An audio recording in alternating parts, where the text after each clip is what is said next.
56তম প্রতিষ্ঠা দিবস। আজকে সোশ্যালিজম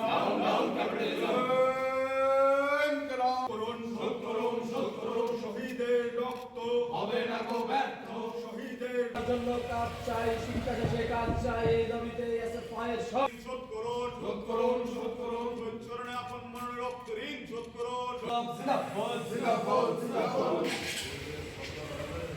1970 সালে 27 থেকে 30 ডিসেম্বর কেরালার ত্রিবান্দাম, বর্তমানে তিরুবনন্তপুরমে আমাদের সংগঠন ভারতের ছাত্র ফেডারেশন 4 দিনের সম্মেলনের মধ্য দিয়ে এই ভারতের ছাত্র ফেডারেশন জন্ম বা আত্মপ্রকাশ করে।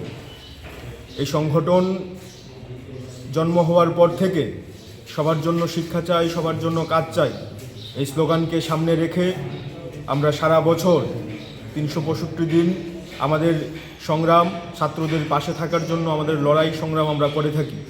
প্রত্যেক বছর এই দিনটিতে আমরা বিশেষভাবে তাৎপর্যপূর্ণভাবে আমরা আমাদের প্রতিষ্ঠা দিবস পালন করে থাকি এবং যারা স্বাধীনতা, গণতন্ত্র, সমাজতন্ত্রের পতাকা ঊর্ধ্বে তুলে ধরতে গিয়ে শহীদের মৃত্যুবরণ করেছে তাদের প্রতি আমরা শ্রদ্ধা নিবেদন করি।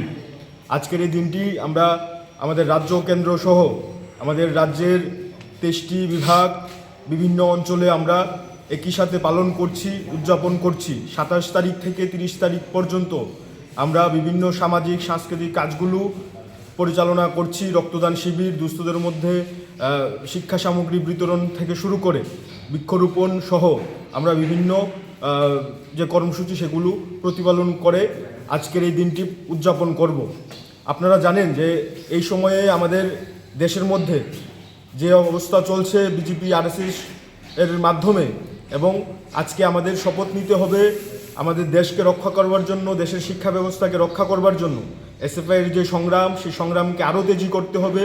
দেশের মধ্যে সাম্প্রদায়িকতাকে পুঁজি করে ধর্ম বর্ণের নামে রাজনীতি করতে গিয়ে যে অবস্থা তৈরি করছে দেশের শাসক দল, রাজ্যের শাসক দল, এর বিরুদ্ধে ছাত্র সমাজকে একজোট করতে হবে এবং এই ফেসিবাদী সরকারের বিরুদ্ধে ছাত্রদের পথে নামাতে হবে। আমরা আজকের এই দিনটিতে আমরা প্রতিজ্ঞা নিচ্ছি বা শপথ নিচ্ছি, আরএসএস বিজেপি যে ঘৃণ্য রাজনীতি করছে এই রাজনীতির বিরুদ্ধে ছাত্রদের আরও বেশি সামনের সারিতে দাঁড়িয়ে আরও বেশি ঐক্যভাবে সংগ্রাম গড়ে তুলতে হবে এবং এই সংগ্রামের মধ্য দিয়ে সবার জন্য শিক্ষা, সবার জন্য কাজ, এই দাবিতে আমাদের যে সংগঠন 1970 সালের পর থেকে যে পথ চলা শুরু করেছি সে পথ চলা এখনও চলছে।